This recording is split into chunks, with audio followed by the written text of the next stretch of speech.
sharing community, komunitas, misalnya ibu bapak tentu saja sebagai wali kelas itu nanti ada juga guru-guru yang berperan seperti itu, kemudian itu bisa melakukan pengkajian-pengkajian sederhana, one week one book misalnya, 1 minggu 1 buku.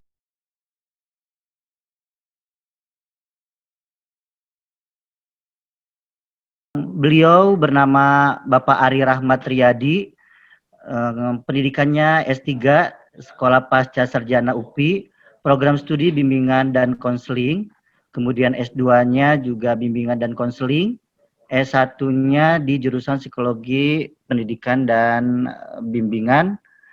Kemudian sejak tahun 2003 sampai 2007 menjadi konselor sekolah di beberapa sekolah tingkat menengah, SMP dan SMA. Pernah juga menjadi ketua keluarga mahasiswa jurusan Psikologi Pendidikan. Kemudian saat ini beliau sebagai staf dosen Universitas Pendidikan Indonesia di Fakultas Ilmu Pendidikan jurusan Pedagogik dengan home base-nya di Prodi PGSD. Instruktur pendidikan profesi guru atau PPGSD dan pernah mengajar 5 tahun di Universitas Terbuka, 3 tahun di STIT Attaqwa, 2 tahun di STKIP Pancasakti.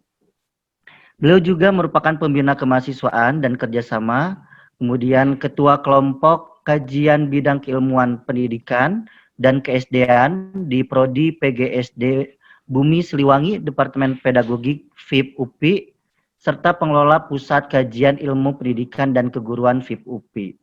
Beliau kepakarannya mengajar di mata kuliah Psikologi Pendidikan, perkembangan peserta didik, penelitian pendidikan, landasan pendidikan, pedagogik, pengantar pendidikan, penelitian pendidikan, evaluasi pembelajaran, dan bimbingan konseling.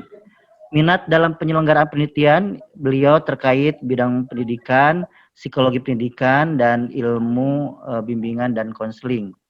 Kemudian beliau juga merupakan certified hypnotist dari Hypno NLP Institute, kemudian certified hypnotist atau CH dari IBH, kemudian juga certified instructor dari IBH juga, kemudian certified NLP practitioner Neo NLP, kemudian beliau merupakan pembina Yayasan Edupotensia, yaitu yayasan yang bergerak di bidang pendidikan, kemudian juga konseling dan asesmen.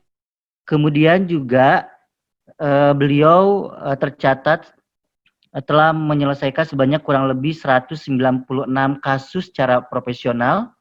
Kemudian sejak tahun 2011 tercatat dan terdokumentasikan pribadi, ya, itu di Edupotensia juga dan di Transformasi Indonesia. Kemudian beliau juga merupakan narasumber seminar dan workshop di beberapa lembaga, UPI, UNJ, STKIP Pasundan, UMTAS, Unisma, LPP Salman ITB, Telkom University, Darut Tauhid, Bank BNI, MGBK, SMK, MAN, sekolah-sekolah SD hingga SMA dan SMK, serta lain-lain. Peneliti dan pengembang program pendidikan, serta beliau juga merupakan trainer bidang pendidikan, aplikasi NLP, dan hipnoterapi.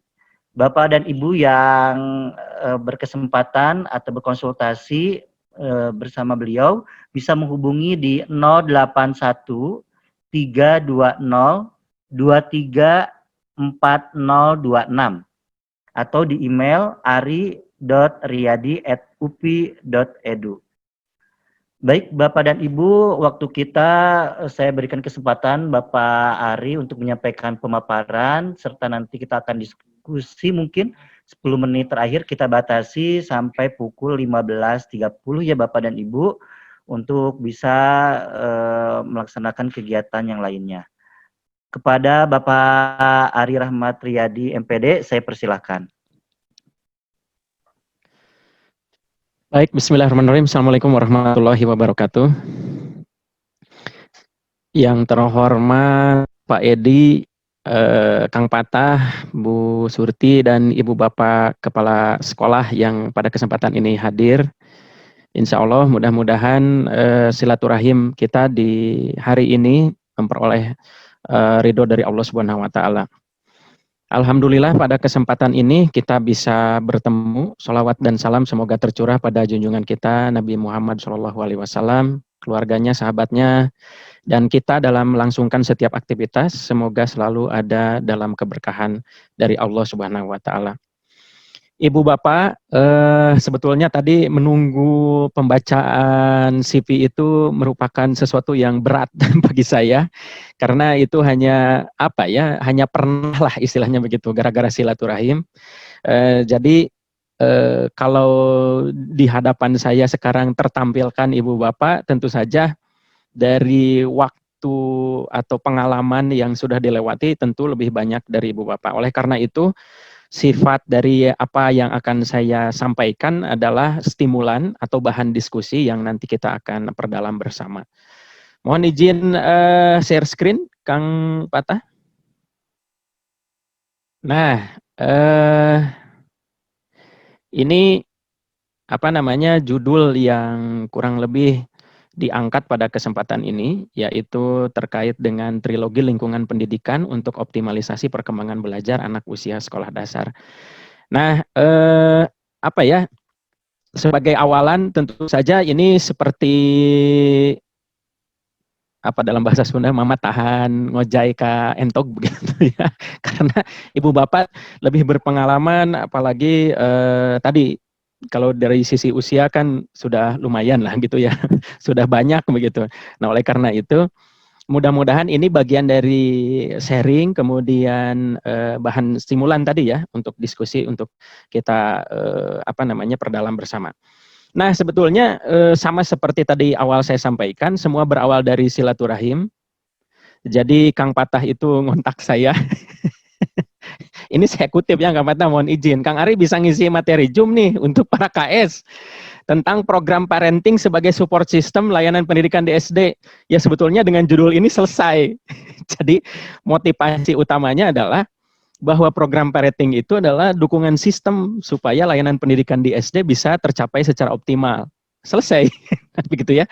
Tapi nanti kita akan perdalam bagaimana ini bisa dicapai, kemudian latar belakang, situasi-situasi yang sedang kita hadapi.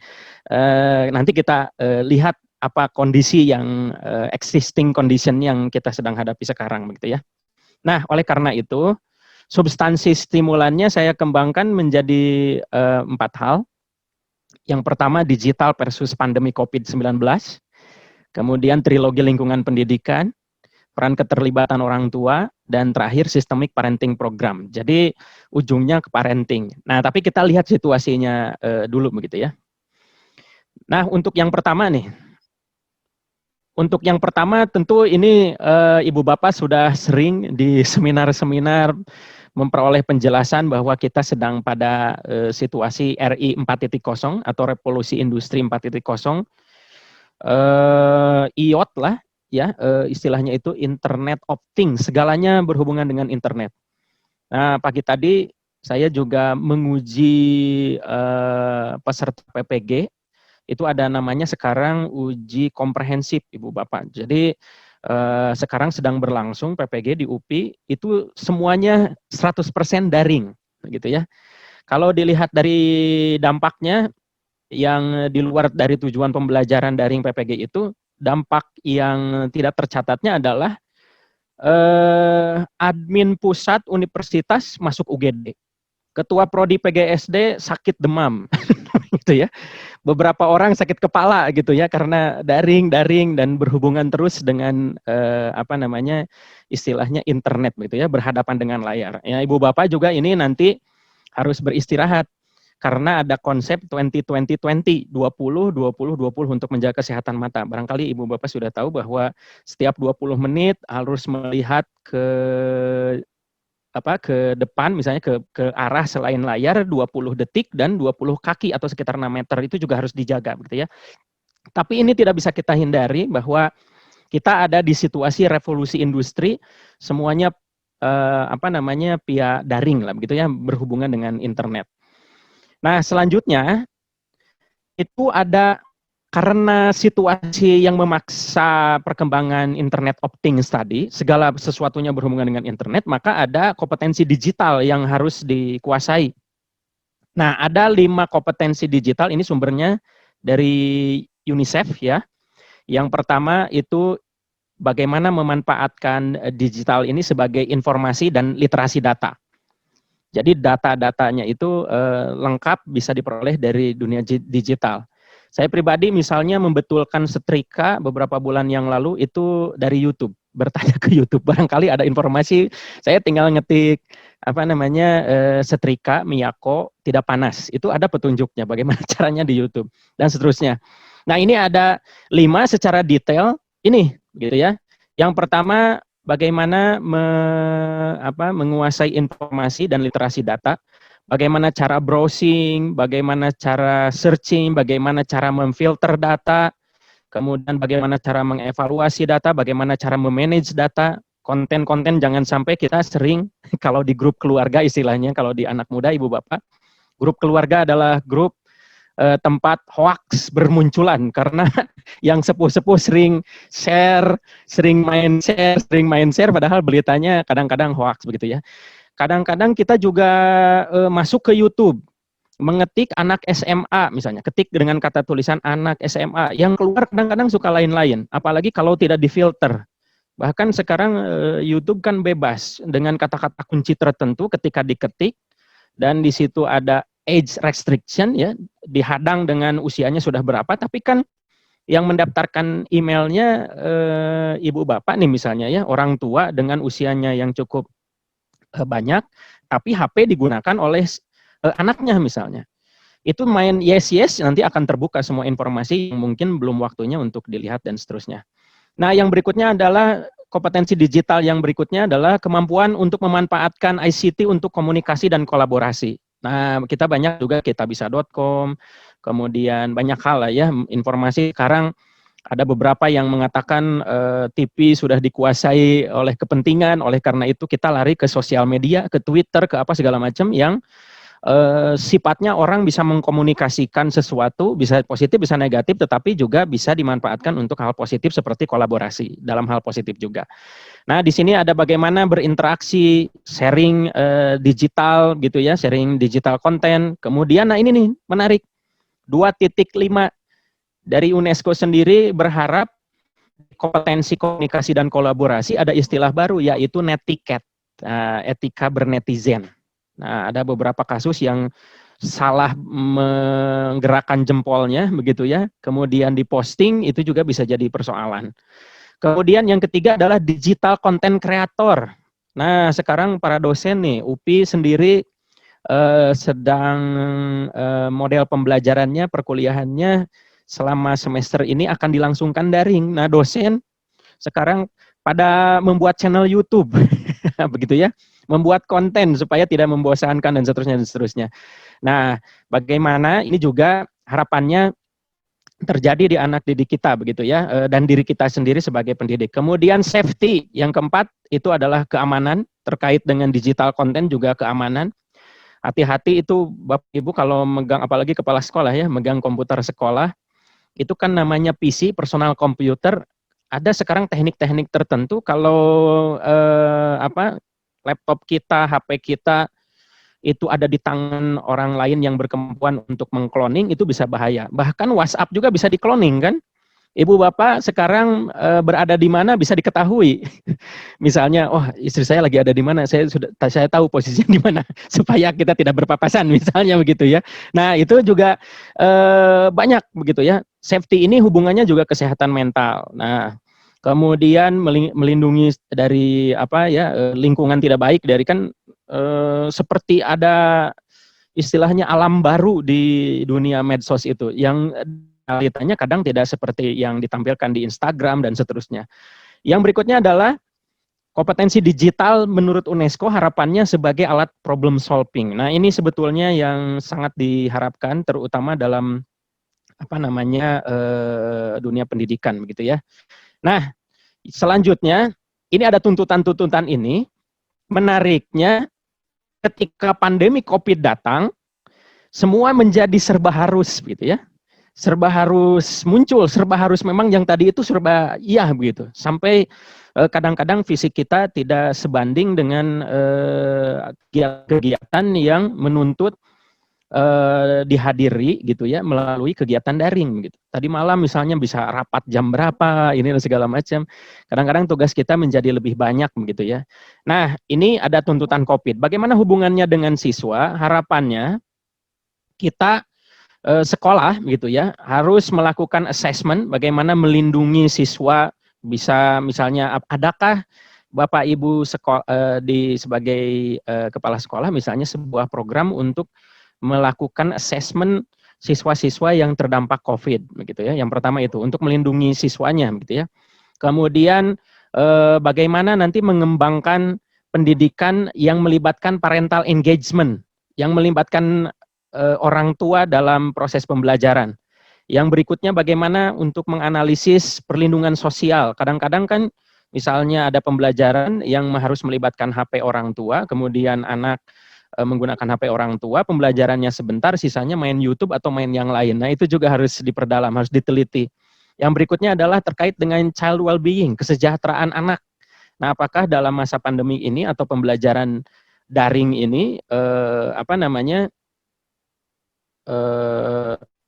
mengganggu kesejahteraan kondisi kesehatan mental siswa begitu ya. Jangankan siswanya di kampus saja dosen beberapa sudah mulai terganggu ini kesehatan mental, kemudian berdampak pada fisik, sudah psikosomatis. Nah, yang berikutnya adalah children online. Ini juga harus diantisipasi karena memang walaupun tadi tuntutan kompetensi digital abad 21 yang dikemukakan oleh oleh UNESCO tadi, itu menariknya berlawanan dengan, nah ini kadang-kadang tampilannya seperti ini nih, kadang-kadang dampaknya ya. Ini ada buku judulnya Why Do I Need Teacher When I've Got Google. Nah sekarang karena siswa sudah berinteraksi barangkali lebih ahli dibandingkan dengan orang tuanya atau bahkan gurunya, tapi tentu saja mungkin tidak ya kalau dengan guru. Itu ada kalau terkait dengan informasi ada kalimat begini. Buku ini sudah edisi kedua ya, judul bukunya Untuk Apa Saya Perlu Guru Kalau Saya Sudah Punya Google. Nah, itu jadi sesuatu yang kita perlu antisipasi. Tapi buku ini isinya adalah bagaimana pendidik itu bisa beradaptasi dengan segera dengan kecanggihan teknologi untuk berinteraksi melangsungkan proses pembelajaran dengan para siswa begitu ya. Yang berikutnya, ini menariknya, dari tuntutan digitalisasi dan seterusnya, gadget semakin canggih, semakin bahkan setiap bulan ada iklan HP baru lagi. Ternyata Bill Gates sebagai pendiri Microsoft itu ya, yang membuat Windows dan seterusnya ini, ternyata melarang anaknya memiliki ponsel.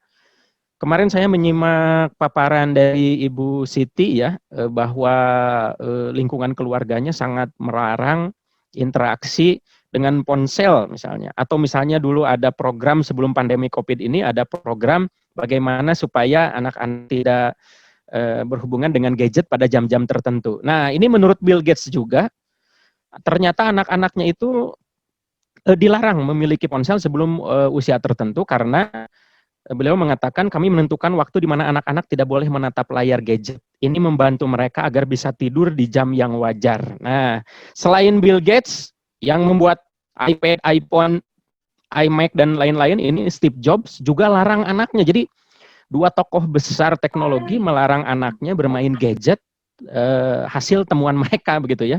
Jadi alasannya sederhana ini, bahwa dia tidak ingin kehilangan waktu bermain dengan anak-anak. Ketika anak-anak sudah bermain dengan gadget, dia khawatir mereka tidak lagi peduli dengan lingkungan dan sesama. Nah, tetapi kadang-kadang orang tua juga kerepotan dengan anaknya, kehilangan tema-tema atau topik-topik apa yang harus dibicarakan lagi dengan anak-anaknya, sehingga silahkan kamu main anak nih main HP. Nah, gitu itu juga nanti kita bisa bicarakan di lebih jauh. Yang berikutnya, Steve Jobs juga khawatir anak-anaknya kehilangan masa kecil. Nah, tidak hanya Steve Jobs, ternyata diikuti seperti eBay, Google, bos-bosnya begitu ya, Yahoo mengikuti Steve Jobs, mengirimkan anak-anak mereka ke SD yang di sekolah itu tidak menemukan satu komputer atau layar pun di sana. Jadi aneh ya. Nah, tapi kita lihat nanti. Nah, Tentu saja niat Bill Gates dan Steve Jobs itu sebagai orang-orang kreator di teknologi begitu ya, di ICT kemudian di gadget dan seterusnya itu karena ada keinginan untuk pendidikan anaknya menyeluruh. Dari mulai mental health, kesehatan mentalnya, kemudian perkembangan sosial emosionalnya, kemudian perkembangan identitasnya, kemudian perkembangan akademiknya, perkembangan kognitifnya, dan kesehatan fisiknya. Tadi misalnya seperti yang disampaikan Bill Gates, supaya anak-anak tidurnya wajar dan sehat, begitu ya. Ini adalah keseluruhan bagaimana kita harapannya mendidik bukan hanya kapasitas informasi yang mereka peroleh melalui internet atau daring dan seterusnya, tetapi juga ada kesehatan mental, sosial emosional, identitas kepribadian dan seterusnya. Sebagaimana yang dikemukakan oleh undang-undang kita. Nah, Ibu Bapak, ini mohon maaf ini tadi saya juga sampaikan di awal, barangkali ini bagian dari contoh dalam bahasa Sunda memagahan ngojai ka entog. Nah, tapi saya mohon maaf ini sambil kita mengingat ulang bahwa definisi pendidikan Undang-Undang Sisdiknas kaitannya dengan tadi kita sudah lebih lengkap begitu ya, bahwa harapan kita pendidikan itu dilangsungkan secara sadar, ada perencanaan, mewujudkan suasana belajar dan proses pembelajaran, supaya anak-anak kita memiliki kekuatan spiritual keagamaan, pengendalian diri, kepribadian, kecerdasan, akhlak mulia, serta keterampilan yang diperlukan dirinya masyarakat, bangsa, dan negara. Nah, jadi lengkap begitu ya, bukan hanya kapasitas informasi saja. Nah, kalau dulu ada istilah, bukan ada istilah, ada berita pemerkosa, nama yang diperkosa dan dibunuhnya itu adalah Eno. Nanti Ibu Bapak lupa saya tidak tayangkan.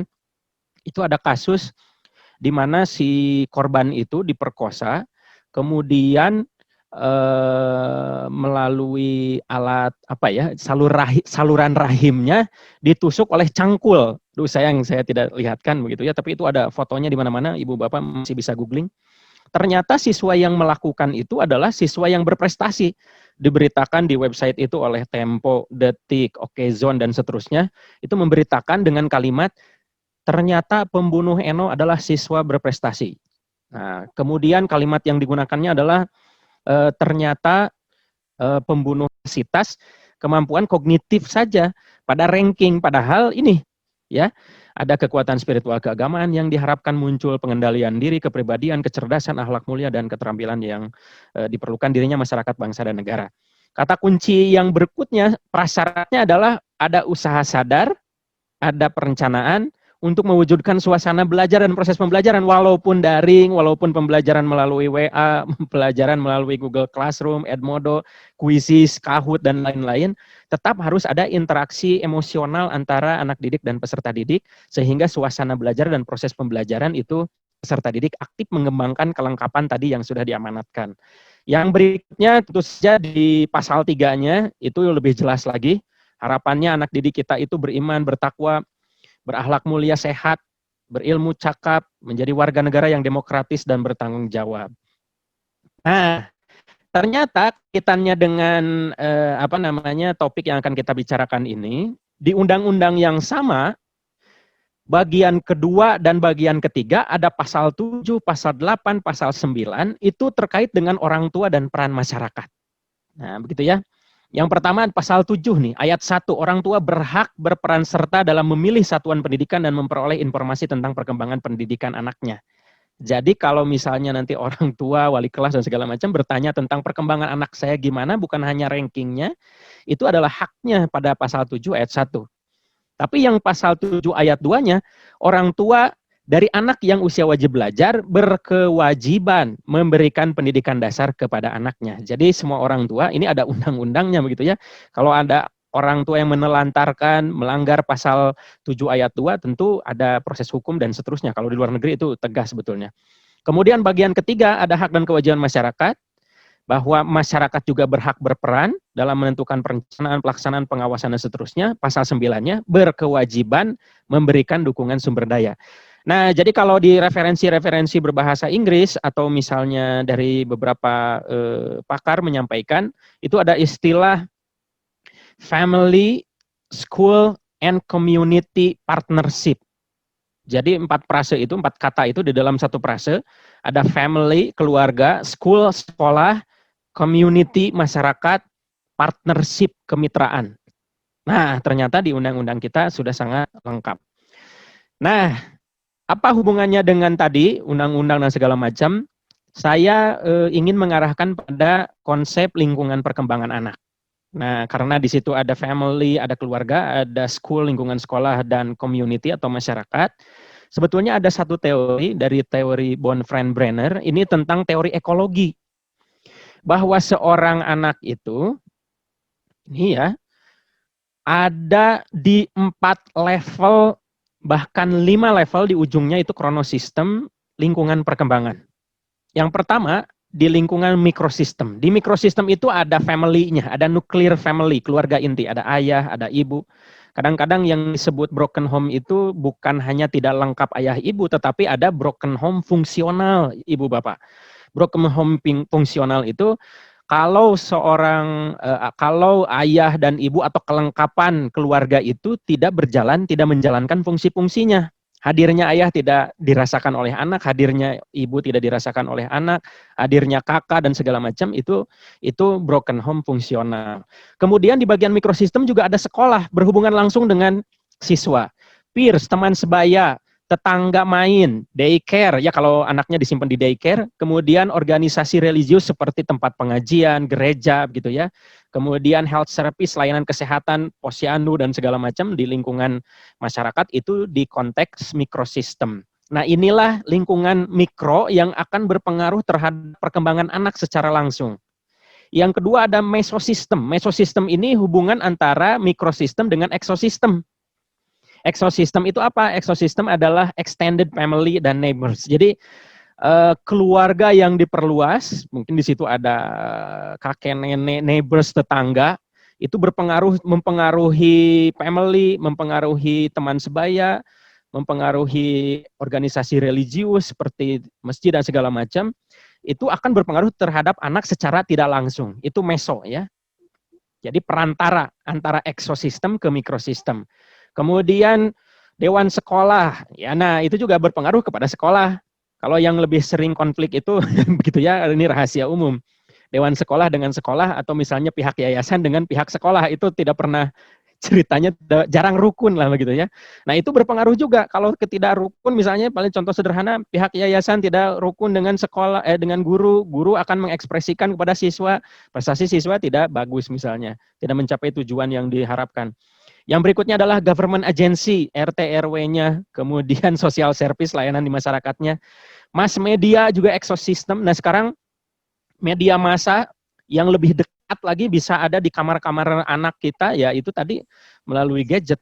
Dan tambahannya adalah parents economic situation. Situasi ekonomi orang tua itu juga berpengaruh dari lingkungan ekosistem melalui mesosistem ke makrosistem yang akhirnya pada anak begitu ya, mempengaruhi perkembangan anak. Yang berikutnya adalah makrosistem. Makrosistem itu bicara tentang attitude atau sikap atau ideologi dari lingkungan budaya lebih besar. Bisa jadi itu lingkungan budayanya di mana, Sundanya Sunda mana, atau daerahnya daerah mana, kulturnya juga berpengaruh pada anak. Nah, yang terakhir adalah kronosistem. Lingkungan-lingkungan dari mulai mikro, meso, ekso, sampai makrosistem itu dipengaruhi oleh perjalanan waktu. Begitu ya. Nah, sekarang waktu yang sedang kita hadapi adalah pandemi COVID-19. Ya. Nah, kemarin kan kita bertanya-tanya nih, protes Omnibus Law sudah ada dampak tidak ke perkembangan peningkatan positif COVID atau tidak, kan itu kerumunan massa sangat banyak sekali. Nah, kalau tidak ada beritanya sama sekali peningkatan data, berarti mungkin COVID itu ya hoax begitu ya, tapi wallahualam nanti kita lihat pemerintah bagaimana akan mengerahkannya ya. Nah, ini lingkungan ini saya ingin sampaikan bahwa ini ideal ya, bayangkan kalau lingkungan mikrosistemnya ideal, keluarganya baik, sekolahnya baik, teman sebaya baik, tetangga baik, kemudian lingkungan religius organisasi seperti tempat pengajian baik, layanan kesehatan baik, di bagian meso dan ekosistem, dewan sekolah baik, pemerintahan baik, masuk media baik. Nah, tentu saja kita akan menciptakan atau menghasilkan anak yang dicita-citakan tadi. Anak yang ideal, anak yang dicita-citakan. Nah, tetapi kan situasinya tidak seindah itu ya begitu ya. Tapi ini ingin saya gambarkan bahwa ketika anak bermasalah atau memiliki bakat untuk dikembangkan, pasti ada hubungannya dengan lingkungan mikro, lingkungan meso, lingkungan ekso, dan lingkungan makro. Nah, berikutnya, bayangkan kalau tadi di kondisi ideal, ini ada 10 karakteristik lingkungan belajar yang sangat efektif. Jadi bayangkan bukan hanya di sekolah ya, di rumah, kemudian di lingkungan masyarakat, ketika seseorang anak itu yang pertama ketika banyak bertanya itu lebih dihargai gitu ya. Jadi siswa bertanya tuh atau anak bertanya itu lebih dihargai karena itu menimbulkan curiosity, tanda curiosity yang sangat dalam, kepenasaranan untuk lebih tahu karena itu jalan masuk informasi, begitu ya. Jadi siswa lebih banyak bertanya, bukan siswa lebih banyak mendengarkan. Yang berikutnya, yang kedua, bertanya atau pertanyaan-pertanyaan itu lebih dinilai daripada jawaban. Nah, karena kadang-kadang pertanyaan itulah yang akan membawa seseorang untuk sukses. Karena di sana ada misalnya what, kalau sudah bertanya apa, kemudian what if, bagaimana kalau, kemudian how, bagaimana caranya, kemudian why, kenapa, itu akan menghasilkan jawaban dan pertanyaan, jawaban, pertanyaan, jawaban yang lebih tingkat tinggi. Kalau sekarang kan ada tuntutan untuk critical thinking, bagaimana siswa bisa berpikir kritis, kemudian ada pembelajaran yang harus hot, gitu ya, higher order thinking dari C4 ke atas dan seterusnya. Yang ketiga adalah ide-ide itu muncul dari sumber-sumber yang beragam. Jadi kalau sekolah, kalau orang tua, lingkungan masyarakat memfasilitasi siswa untuk belajar, jadi sumber-sumbernya tidak terbatas pada hanya internet, tidak terbatas pada buku, tidak terbatas pada pembicaraan yang diberikan atau materi yang diberikan oleh orang tua atau guru di sekolah. Nah, itu bervariasi sumbernya. Yang berikutnya adalah model-model pembelajaran yang bervariasi. Nah, tentu saja kalau memang daring terus sih bakal betul stres begitu ya. Mungkin nanti harus ada sekat-sekat nanti kita dalam proses pembelajaran dengan anak didik kita memiliki menyelenggarakan pembelajaran dengan model-model yang sangat bervariasi untuk menghindari kejenuhan dan stres. Yang berikutnya adalah classroom learnings dalam tanda kutip kosong tetapi dihubungkan dengan community. Jadi dihubungkan dengan konteks di mana siswa itu berada. Nah, ini pendekatannya sudah pendekatan kontekstual. Yang berikutnya, yang keenam, ini bayangkan ini ideal sekali begitu ya. Learning itu sangat bersifat personalized, sangat bersifat personal. Anak bisa berinteraksi dengan guru, anak bisa berinteraksi dengan orang tua, bisa berinteraksi dengan pemuka masyarakat, dengan kriteria yang beragam begitu ya. Jadi sangat bisa dirasakan, oh saya sudah belajar ini, dari itu, dari ini, dari itu. Yang ketujuh adalah penilaian. Ini terkait penilaian harus persisten, otentik, transparan, adil ya, tidak bersifat menghukum saja tetapi menjadi pembelajaran. Nah, tadi ada curhat saya tanya ke salah satu peserta PPG, Bu, bagaimana pembelajaran yang Ibu lakukan tadi disampaikan kan pembelajarannya daring semua karena memang dari Bogor, beliau di zona merah. Nah, lalu bagaimana dengan penilaian sikap? Interaksi ibu dengan siswa bagaimana supaya mengetahui perkembangan sikapnya. Nah, itu agak kesulitan karena kadang-kadang ternyata tidak transparan, kemudian ada penyimpangan, ada bias juga, tidak objektif. Kadang-kadang juga pekerjaan siswa dibantu oleh orang tua. Jadi asesmennya agak kabur nih. Kemudian ke-8, kriteria suksesnya berkembang sangat beragam. Sehingga bukan hanya berprestasi seperti tadi pembunuh Eno, itu kan memasukkan cangkul ke arah sana, itu sangat luar biadab ya. Nah, 9, itu adalah learning habits yang sangat konstan ditampilkan oleh lingkungan. Dari mulai sekolah, orang tua, misalnya di lingkungan orang tua membaca, itu juga memberikan contoh learning habit, kebiasaan belajar yang baik.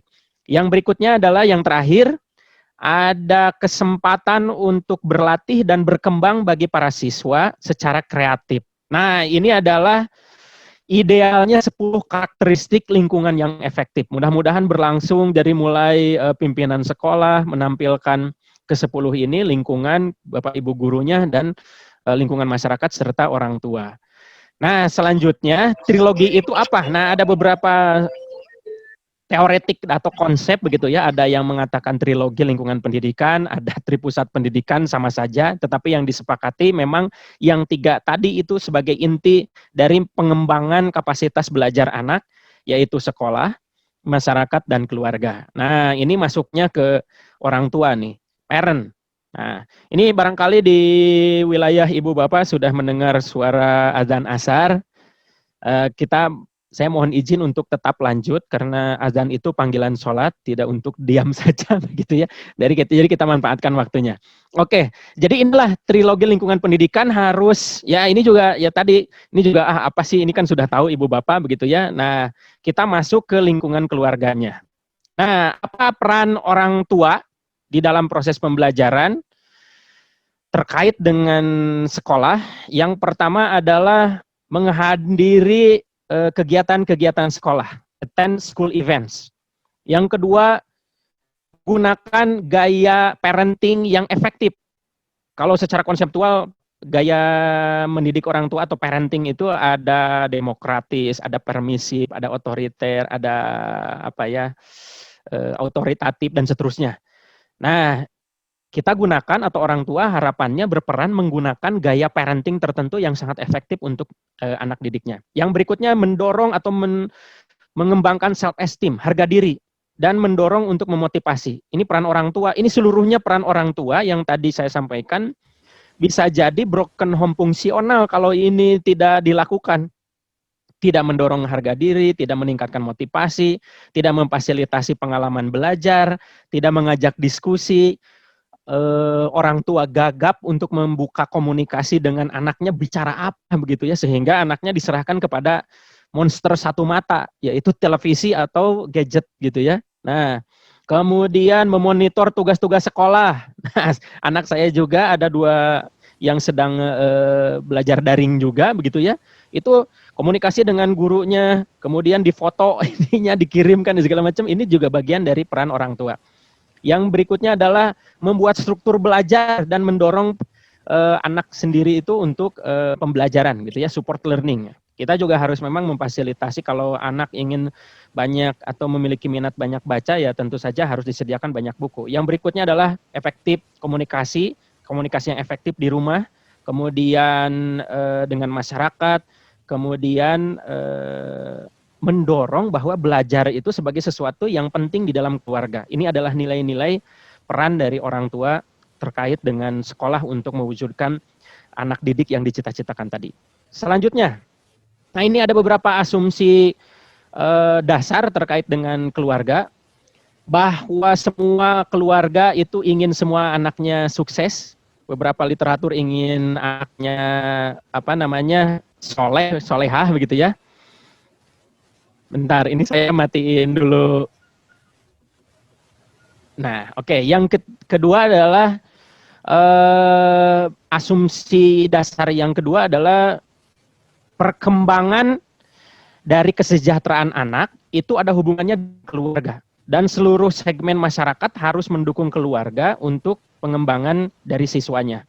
Nah, jadi anak-anak itu sudah dipastikan semua orang tua ingin anaknya berhasil. Yang kedua, semua orang bertanggung jawab. Seperti tadi lingkungan pendidikan dari mulai mikro sampai makro, itu semua bertanggung jawab terhadap perkembangan anaknya dalam kondisi ideal ya. Kemudian memastikan kesejahteraan keluarga itu sebagai jalan untuk tumbuhnya masyarakat yang sehat. Karena itu akan menimbulkan, kalau masyarakatnya sehat, kita juga tidak khawatir kalau anak kita dilepas ke tetangga atau seterusnya. Yang berikutnya, anak-anak dan keluarga hadir sebagai bagian lingkungan ekologis. Nah, itu jadi saling keterkaitan, termasuk juga lingkungan ekologis yang bekerja sama dengan sekolah. Dan seterusnya, dan seterusnya. Dan terakhir ini keluarga itu kalau diberikan penguatan, mereka memiliki akses terhadap informasi, sumber-sumber, kemudian itu mereka bisa mengambil tindakan atau take action untuk meningkatkan kesejahteraan anak, keluarga, dan masyarakat. Nah, itu asumsi-asumsi dasarnya. Nah, ini fungsi keluarga. Jadi kalau misalnya ini tidak dijalankan, ya itu bisa termasuk broken home fungsional, bukan hanya broken home struktural. Nah, jadi adanya ayah, adanya ibu, adanya sama dengan tidak adanya itu mengerikan. Padahal fungsi keluarga adalah fungsi ekonomi, fungsi keselamatan fisik, fungsi kesehatan, fungsi pengembangan kepribadian anak, fungsi emosional support dan sosial tadi. Nah, ini beberapa hasil penelitian, sisanya bahwa ternyata ada perbedaan tingkat ekonomi atau pekerjaan orang tua berhubungan dengan jumlah kata dalam perkembangan anak, gitu ya.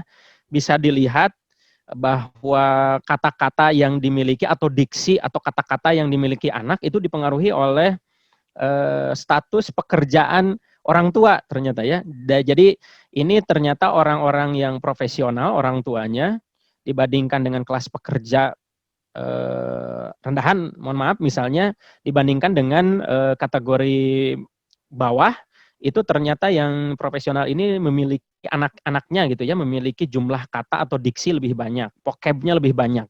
Yang berikutnya ini ada grafik juga.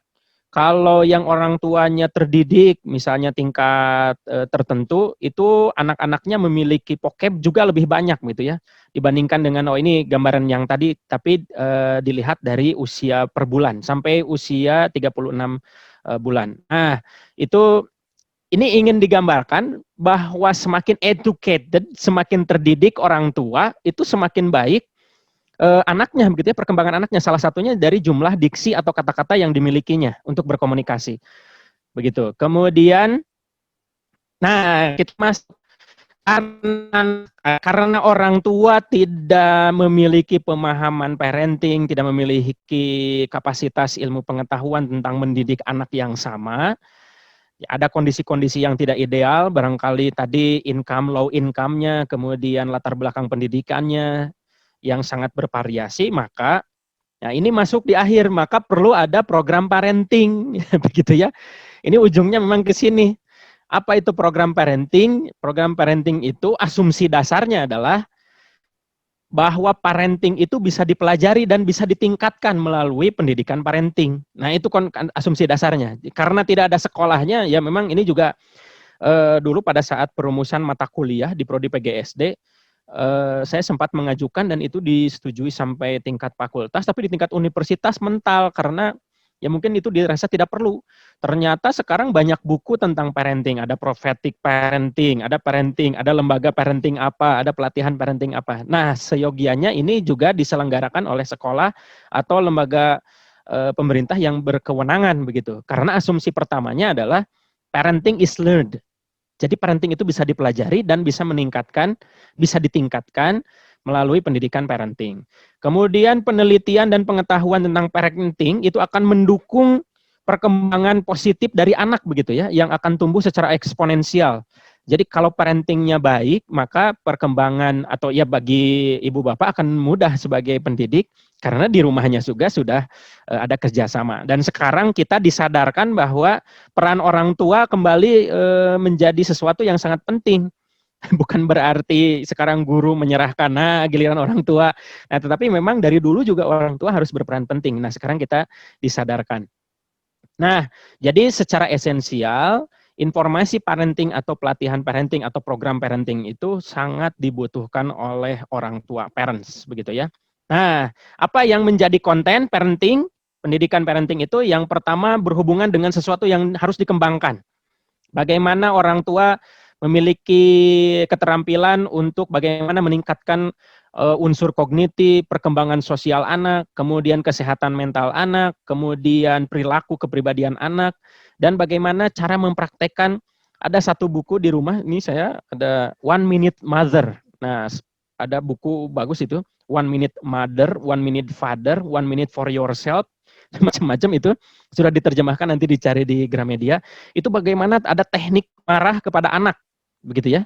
Jadi marah itu katanya harus diekspresikan, tapi diakhiri dengan, jadi hanya dengan 1 menit kita bisa membuat anak berubah perilaku melalui marah kita, dan anak menyadari marah kita didasari oleh rasa kasih sayang. Yang berikutnya adalah parenting education yang berhubungan yang harus ditekan.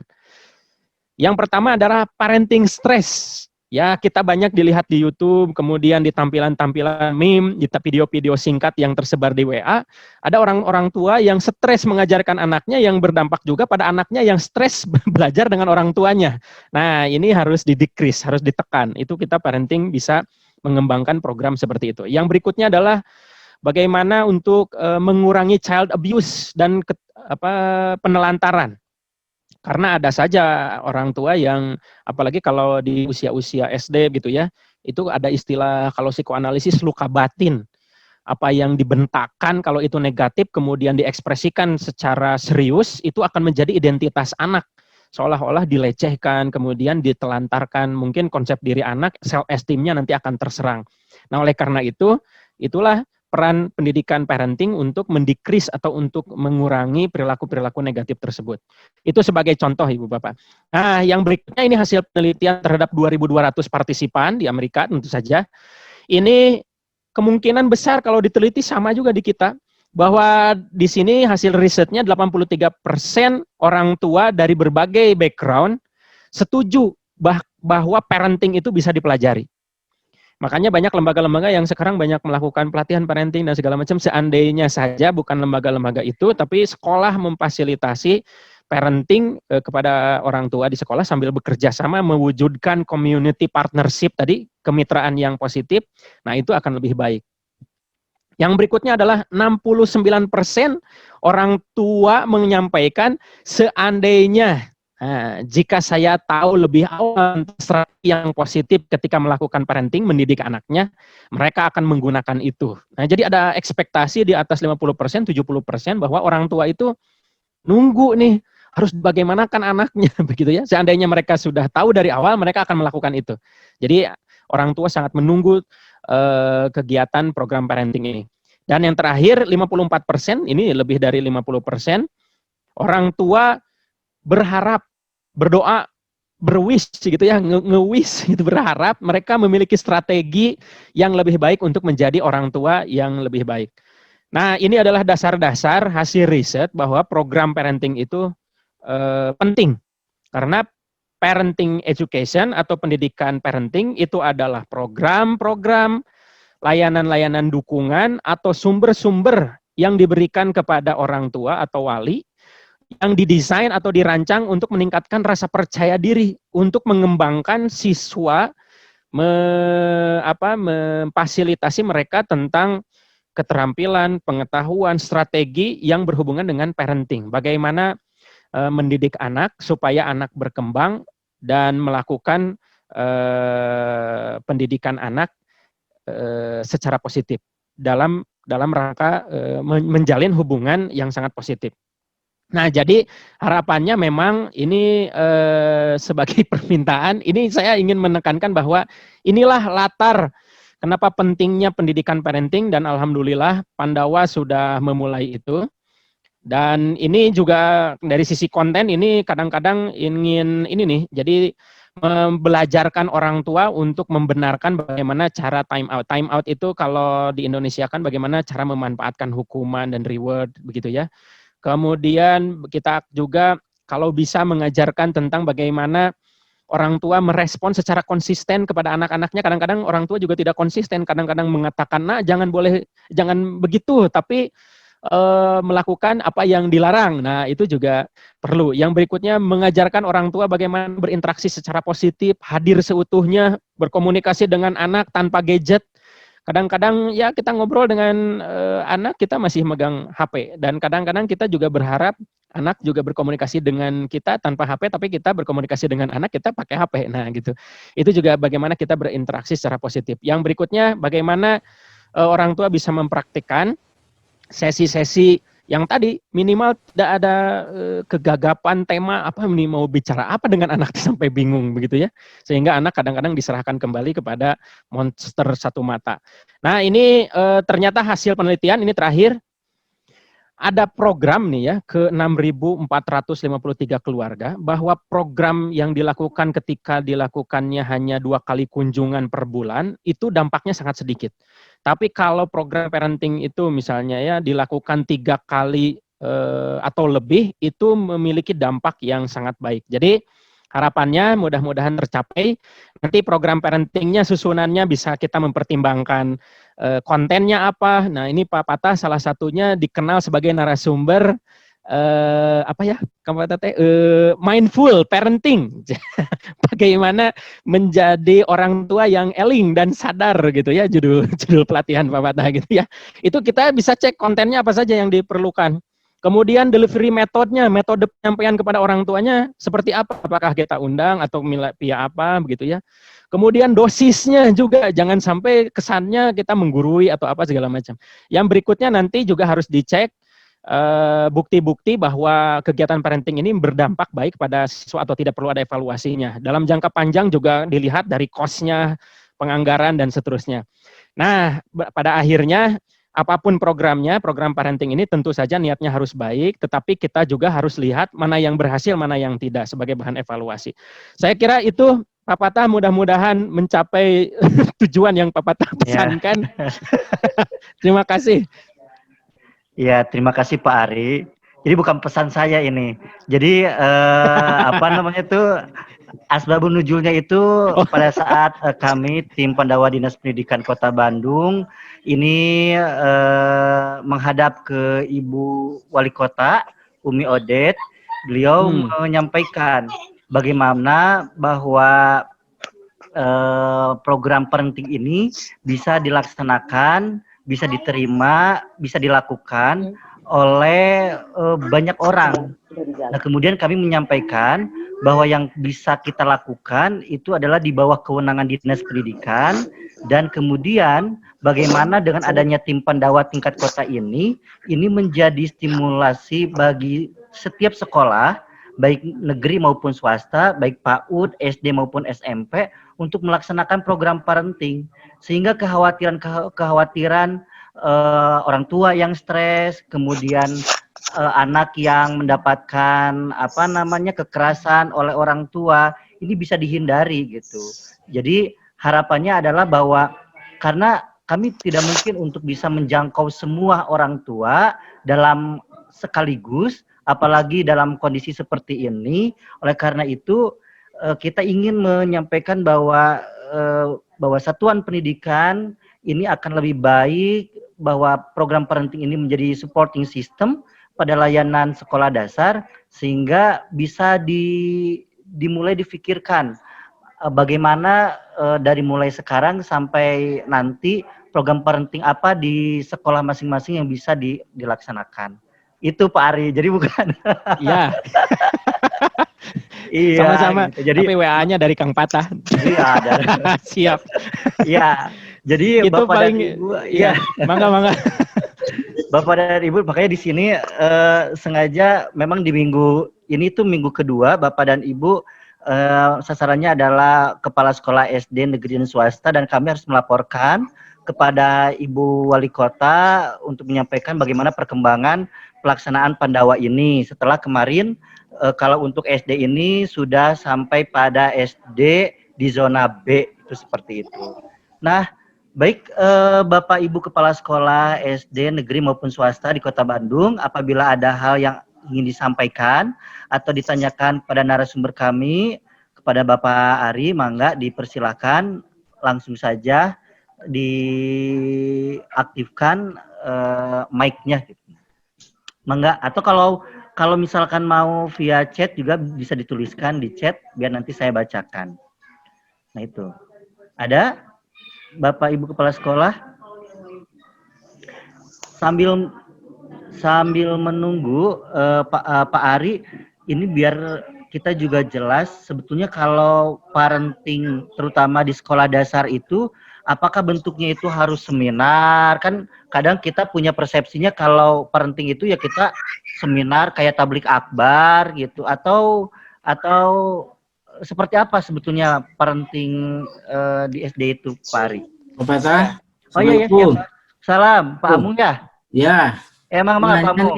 Mangga silakan Pak Amung. Assalamualaikum warahmatullahi wabarakatuh. Waalaikumsalam warahmatullahi wabarakatuh. Terima kasih Pak Patah, Pak Ari. Saya mau nanya, pada masa pandemi ini sebaiknya untuk program parenting ini yang lebih efektif apakah secara luring atau secara daring? Sebab kalau secara luring, setiap wilayah itu bermacam-macam cara penanganannya, terutama yang berhubungan dengan masalah protokol kesehatan, pandemi. Sebab ada, misalnya saya di Cijagra. Di Cijagra itu adalah wilayah yang sekarang zona merah ya, kemudian berada di komplek. Kalaupun saya akan memanggil dalam bentuk seminar ya, misalnya 20 orang, itu juga agak riskan. Padahal yang saya harapkan dengan cara seminar dengan 20 orang itu, dengan program parenting ini, itu lebih efektif dengan luring, dibandingkan dengan daring. Hanya untuk dengan daring, tentunya ada beberapa permasalahan yang harus ditangani. Jadi saya kesimpulannya, malah yang lebih efektif pada masa ini, tapi berhasil tujuannya, apakah secara daring atau secara luring. Terima kasih Pak. Assalamualaikum warahmatullahi wabarakatuh. Waalaikumsalam warahmatullahi wabarakatuh. Terima kasih Pak Amung. Mangga Pak Ari untuk menyampaikan sekaligus tadi sebetulnya bentuk parenting itu seperti apa gitu. Ya, Pak Amung nepangkeun. Salam silaturahim. Bapak tadi di akhir memang tidak detail, tapi saya sampaikan tadi yang pertama adalah content matters. Content matters itu kontennya dulu begitu ya.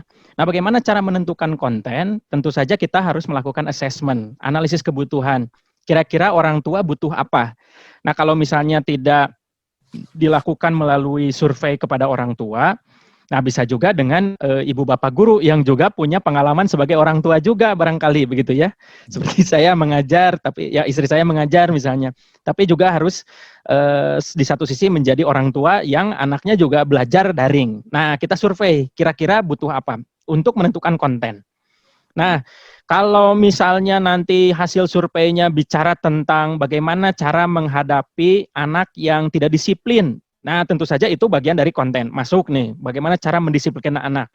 Yang kedua, bagaimana cara supaya tidak stres atau hadir seutuhnya ketika siswa atau anak didiknya ingin berkomunikasi langsung dengan orang tuanya. Kadang-kadang kan tidak nyambung pola bahasa, kemudian tidak komunikasinya, temanya berbeda-beda, topiknya berbeda-beda. Itu juga bagaimana teknik komunikasi dengan anak, itu jadi materi kedua.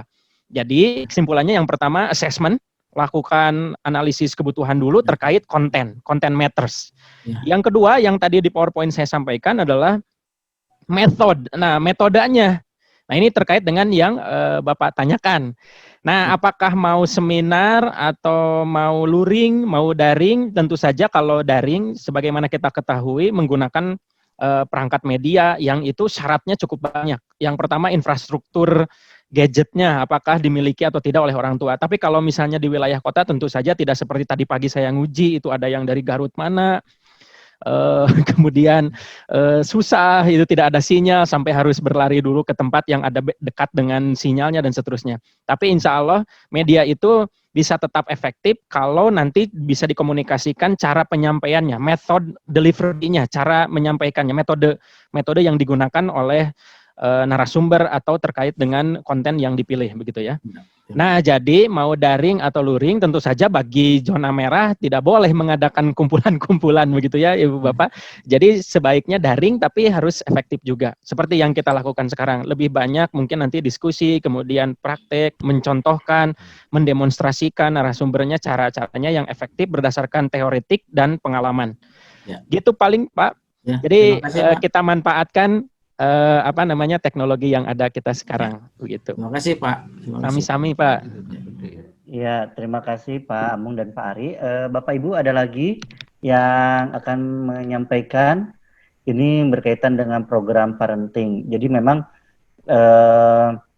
kenapa diperlukan banyak sekali latar belakang. Kalau misalkan kita mendidik putra putri kemudian tidak melibatkan orang tua, itu juga akan jalan di tempat. Nah, tetapi kalau misalkan kita melibatkan orang tua, insya Allah percepatan, dan apalagi dalam kondisi seperti ini bisa setidaknya untuk menjaga hal-hal yang tidak diinginkan. Baik, mungkin Bapak dan Ibu yang hadir di ruang virtual ini ada yang ingin menyampaikan. program parenting yang pernah dilaksanakan oleh Bapak dan Ibu dalam kondisi pandemik seperti ini, seperti apa, boleh juga di-share gitu kan, sehingga kami juga bisa mengetahui dan bisa menjadikan semacam best practice lah gitu kan. Mangga Bapak dan Ibu. Ada Pak Agus gaya ini? Pak Agus, ada Pak Agus?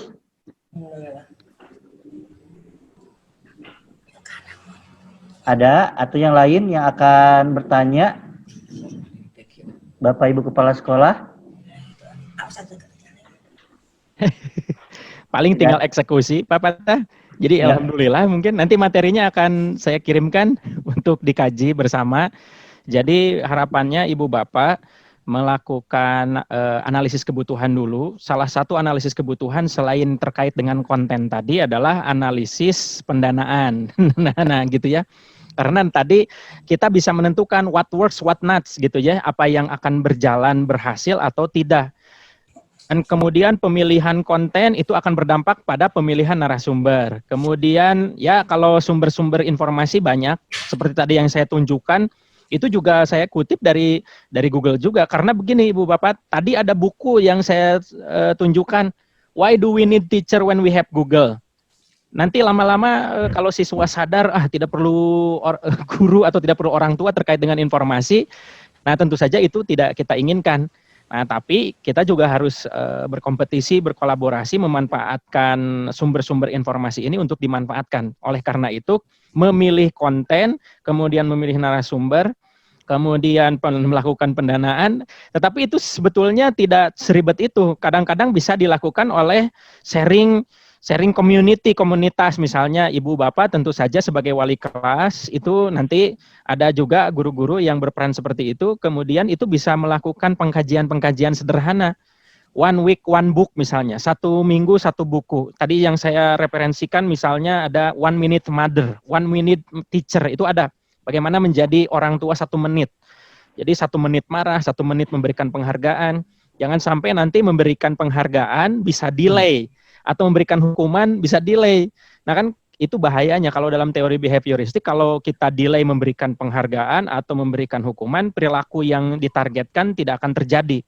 Misalnya kalau anak melakukan kesalahan tapi kita delay, terlambat untuk menghukum, itu juga beresiko untuk perilaku itu akan menetap lebih cepat dibandingkan kita menghukum dengan segera. Atau misalnya perilaku baik, kita lambat memberikan respon positif, penghargaan, itu juga akan menjadikan perilaku itu tidak menetap karena ternyata tidak dihargai. Atau misalnya ada materi sekarang yang lagi berkembang positif psikologi positif terkait dengan mindset.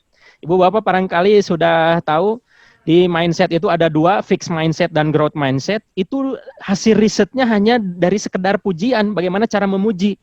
Ternyata memuji juga itu ada tekniknya. Jadi bukan hanya sekedar wah kamu pintar, itu ada hasil riset.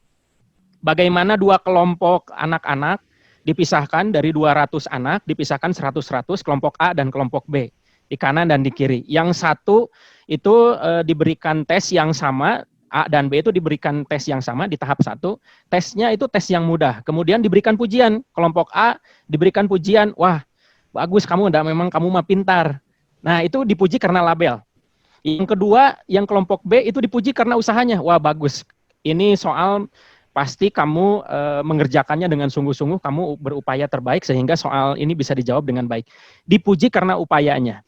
Nah, di mindset ini dari sekedar pujian saja, itu pada tes yang berikutnya, ini disampaikan nih kedua kelompok itu tesnya. Ini dari salah satu buku dari Carol Dweck, nanti silakan sudah diterjemahkan bahasa Indonesia juga, judulnya Mindset.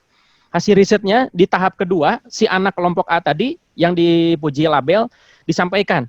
Ini anak-anak, ini ada soal-soal, ada 10 soal, silahkan kalian boleh memilih 5 soal yang mudah atau yang sulit. Jadi di 10 soal itu ada yang mudah, ada yang sulit. Kemudian disampaikan juga di kelompok B, anak-anak ini ada soal mudah, ada soal sulit. Tapi kalian hanya dari 10 soal ini bisa mengerjakan hanya 5 saja. Nah ternyata anak yang dipuji karena label itu hanya memilih soal-soal yang mudah. Beda dengan dibandingkan anak-anak dipuji dengan effortnya, usahanya. Itu memilih banyak yang dipilihnya itu adalah soal-soal yang susah. Nah, ketika dites ketiga kalinya, ini di Amerika ya, dites ketiga kalinya, anak yang baik yang kelompok A, kelompok B diberikan soal yang tidak mungkin mereka kerjakan. Nah, anak-anak silahkan kalian kerjakan. Ternyata anak yang dipuji karena label itu dengan sendirinya, dengan waktu yang sangat singkat, mereka mudah depresi, cemas, kemudian mereka menyerah. Nah, kalau anak-anak yang dipuji dengan usahanya, itu ternyata lebih semangat mengerjakan, walaupun itu tidak mungkin dan masih berlama-lama berusaha mencari jawaban dari soal yang diberikan. Nah, itu dari sekedar pujian. Jadi banyak hal-hal yang mungkin tentang punishment dan reward. Di penelitian tertentu memang itu dari behavioristik barat ya. Tapi kadang di daerah tertentu bagaimana cara menghukum itu, kalau dihukum anak bisa pundung. Kalau diberikan upaya reward anak bisa berlebihan lebay lah ya. Lebay, manja. Malah jadi berlebihan. Jadi bagaimana cara menghukum itu juga ada syaratnya. Salah satu syaratnya adalah ketika memberikan penghargaan dan hukuman selalu diikuti dengan kata karena. Nah, saya beri kamu ini hadiah karena itu segera. Nah, saya berikan hukuman atau bapak atau ayah beri hukuman karena gitu. Nah, setelah itu disampaikan bahwa baik hukuman maupun hadiah ini dilatar belakangi karena kasih sayang. Nah, itu banyak tips-tips atau materi-materi semacam itu yang perlu untuk orang tua kadang-kadang tidak paham bagaimana mereka memperlakukan anaknya sendiri, termasuk membuka komunikasi.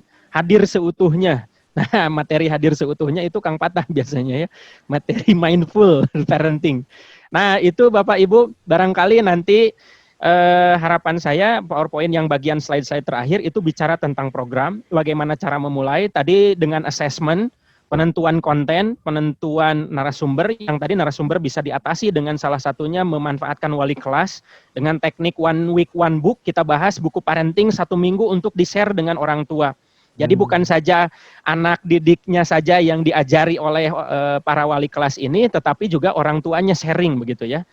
Dan yang berikutnya tentu saja terkait dengan pendanaan, saya tahu kalau untuk negeri apalagi begitu ya, pendanaan itu tidak semudah untuk menyediakan sekian-sekian, tentu harus ada pertanggungjawaban dan segala macam. Sebuah program harus bisa dirancang secara efektif sehingga pendanaan itu bisa diyakinkan begitu ya untuk dikeluarkan.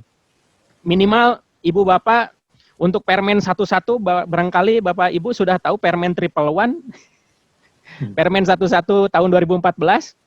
Pak Amung, barangkali Pak Amung sudah tahu nggak ada Permen 111? Tahun 2014 padahal itu. Itu tentang ada kewajiban pasal 9, pasal 10 penyelenggaraan layanan bimbingan dan konseling di sekolah dasar. Nah, tetapi Permen tersebut memang disosialisasikan. Bahkan sudah POP, panduan operasional penyelenggaraan BK-nya sudah ada. Nah, tetapi mungkin barangkali hanya di swasta, kemudian kadang-kadang respon yang muncul adalah ya untuk menyelenggarakan layanan bimbingan dan konseling di sekolah sulit untuk menghadirkan guru BK atau psikolog atau apa kecuali swasta misalnya ya. Padahal di tagihan akreditasinya ada guru atau sekolah wajib ada kegiatan layanan bimbingan konseling. Permennya ada dan segala macam tapi tidak ada. Nah, itu saja. Itu bagian dari pertimbangan mungkin ya pendanaan. Nah, strateginya tentu saja Ibu Bapak paling tahu bagaimana nanti cara penyelenggaraan program pendidikan parenting ini. Yang pasti tadi sudah disampaikan juga Kang Patah, dan apa yang tadi saya paparkan adalah situasi-situasi yang kita hadapi terkait dengan ICT literasi, digital kompetensi, kemudian pemaksaan terhadap kompetensi berinteraksi dengan daring, kemudian orang tua yang stres dan seterusnya, itu memaksa ternyata program parenting itu perlu diselenggarakan sehingga lahirlah Pandawa dan harapannya terwakili di sekolah Ibu Bapak. Saya kira itu mudah-mudahan memadai Kang Patah. Iya, betul. Fari. Bangga Pak Amung. Ya. Ini saya tarik dengan adanya buku bimbingan dan konseling. Mungkin untuk di tingkat SD kadang-kadang kan diabaikan gitu ya. Nah, mungkin Bapak ada buku khusus untuk guru SD untuk bimbingan konseling, Pak? Mangga Pak, Bapak tiasa, Bapak Ibu Kepala Sekolah bisa download langsung. Yang pertama yang di-download, Permen 11 tahun 2014 tentang penyelenggaraan layanan bimbingan konseling di jalur pendidikan formal dari mulai SD sampai menengah. Di situ ada permennya, ada lampiran permennya. Yang kedua, POP BKSD itu sudah resmi dari GTK tahun 2000 berapa ya, setelah permennya itu lahir 2016 atau 2017 hanya memang sosialisasinya lemah begitu ya. Nah, jadi Bapak yang kedua boleh download POPBK SD. Panduan Operasional Penyelenggaraan Bimbingan dan Konseling di SD. Ya, siap. Nah, itu bisa di-download. Bagaimana caranya? Salah satu yang kalau misalnya di buku itu kalau tidak ada personelnya, yang padahal di permennya pasal 9, pasal 10 itu wajib ada guru BK di sekolah. Tapi kalau tidak ada, itu bisa diintegrasikan layanan bimbingan konseling melalui proses pembelajaran. Kan sekarang tematik ya Ibu Bapak, nanti bisa diintegrasikan. Jadi ada 3 file itu, yang pertama permennya, yang kedua lampiran permennya, yang ketiga POPBK. Nanti banyak yang sudah menikah. Nah, kenapa ini tidak disosialisasikan banyak? Karena sekarang konsepnya guru kelas. Satu ya, secara konsep guru kelas, jadi guru SD itu selain menjadi kreator atau motivator dan segala macam untuk memfasilitasi proses pembelajaran yang mendidik, juga di situ tersemat tagihan akreditasinya menyelenggarakan layanan BK ya Pak Amung ya. Akreditasi suka ditagih kan. Ya. Nah, oleh karena itu harapannya ada itu bisa memberikan sedikit gambaran tentang itu. Siap Pak. Terima kasih. Itu Pak. Ya. Baik, Bapak dan Ibu, karena waktu juga kita sudah sepakati dengan narasumber sampai pukul 15.20 karena beliau juga ada kegiatan di jam 15.30. Saya ucapkan terima kasih terutama untuk Pak Ari dari Prodi Pedagogik ya, Prodi PGSD. Prodi PGSD. Departemen Pedagogik. Oh, ya. Departemen Pedagogik, Prodi PGSD, VIP UPI yang sudah menyempatkan hadir sharing bersama kita. Kemudian juga Bapak dan Ibu Kepala Sekolah di tengah-tengah kesibukan Bapak dan Ibu, mungkin tadi juga ya pagi-pagi ada yang ikut rapat dengan P3TK, juga saya ucapkan terima kasih sudah bisa meluangkan waktu, dan mudah-mudahan Bapak dan Ibu Kepala Sekolah itu bisa mempunyai ide untuk melaksanakan program parenting, yaitu misalkan karena di kelas ada grup orang tua, itu juga bisa disajikan menjadi sarana program parenting. Ya, narasumbernya dari mana? Narasumber bisa dari orang tua, bisa dari wali kelas atau siapapun. Kemudian juga Bapak dan Ibu, apabila misalkan kesulitan untuk atau membutuhkan narasumber, maka bisa ke tim Pandawa. Insya Allah kami juga banyak channel ya Bapak dan Ibu, diantaranya bekerja sama dengan pihak UPI, kemudian juga Puspaga, besok insya Allah dari Kerlip dan lain sebagainya. Itu ya, jadi harapannya dari pemerintah Kota Bandung bahwa program parenting ini bisa terlaksana oleh komunitas-komunitas di lingkungan terkecil, terutama di setting pendidikan formal. Mungkin sebelum kita tutup, Pak Ari, ada closing statement dari Pak Ari untuk memberikan semangat terutama pemegang kebijakan di tingkat satuan pendidikan SD. Mangga Pak Ari, dipersilahkan. Baik, terima kasih Kang Patah. Salam silaturahim untuk Ibu Bapak. Ada ini tadi yang menyapa langsung, ada Bu Lia. Kita ketemu ya. Namanya itu Pandawa Lia ya. Tadi sudah chat. Mudah-mudahan tadi Pak Amung yang berdiskusi, kita silaturahim lagi lebih jauh. Karena Prodi PGSD juga menyelenggarakan PPL di beberapa sekolah di Kota Bandung. Banyak sekali sekolahnya, barangkali nanti yang belum kita melangsungkan kerjasama, mudah-mudahan ke depan kita bisa perluas kerjasama ini begitu ya. Nah, selanjutnya terkait dengan program parenting ini, mudah-mudahan ya saya juga paham bahwa Ibu Bapak sebagai pemangku kebijakan terkait dengan urusan-urusan administratif, tapi tentu saja niat untuk mewujudkan anak didik kita yang tadi sesuai dengan Undang-Undang Pasal 1 Ayat 1 mewujudkan siswa yang memiliki kekuatan spiritual keagamaan, pengendalian diri, akhlak mulia, kepribadian sehat, cerdas, terampil, itu bisa kita wujudkan dengan berkolaborasi dengan orang tua anak didik kita. Nah, mudah-mudahan apa yang saya sampaikan, mohon maaf kalau misalnya banyak kesalahan, tentu saja kalau hal-hal positif, mudah-mudahan bisa dijadikan sesuatu yang bisa dibawa sebagai kebijakan Ibu Bapak di sekolah masing-masing. Insya Allah materinya akan dikirim, bisa ke nomor saya langsung atau ke Kang Patah, nanti akan dikirimkan. Saya kira itu, terima kasih atas kesempatannya Kang Patah dan Ibu Bapak. Salam silaturahim, mudah-mudahan semuanya sehat dan pandemi COVID ini segera sirna di muka bumi sehingga kita Amin. bisa sono ya interaksi begitu ya, berkumpul secara live. Terima kasih. Assalamualaikum warahmatullahi wabarakatuh. Waalaikumsalam warahmatullahi wabarakatuh. Terima kasih Pak Ari, Bapak dan Ibu. Saya sebagai moderator Pada Fajar Mubarak mengaturkan, mohon maaf bila ada kekurangan. Kita tutup dengan membaca hamdalah bersama-sama. Alhamdulillahirabbil alamin. Saya kembalikan kepada host untuk menutup kegiatan pada hari ini. Mangga Bu Surtia, dipersilakan. Baik, terima kasih Bapak Tah, dan terima kasih banyak kepada Pak Ari sebagai pemateri kita hari ini. Semoga ilmu yang disampaikannya menjadi keberkahan untuk dunia akhirat. Amin. Amin. Sebagai pengumuman juga Bapak Ibu untuk program Pandawa besok kami juga mengadakan parenting untuk tingkat SMP ya, orang tua dan juga guru di zona utara.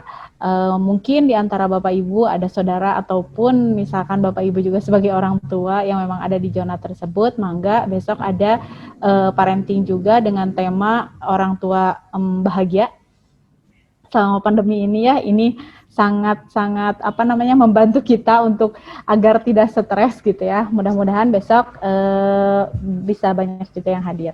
Baiklah Bapak Ibu, saya tutup meeting kita hari ini. Terima kasih banyak. Wassalamualaikum warahmatullahi wabarakatuh. Waalaikumsalam. Bapak dan Ibu yang belum absen, mangga dipersilakan. Sebelum nanti kita tutup ya Bapak dan Ibu. Hatur nuhun kasadayana Bapak dan Ibu. Bisami. Bapak Ibu pamit, nyuhunkeun Widi pamit. Ya, hatur nuhun. Sukses Kang Sadayana. Assalamualaikum warahmatullahi wabarakatuh. Waalaikumsalam warahmatullahi wabarakatuh. Satu.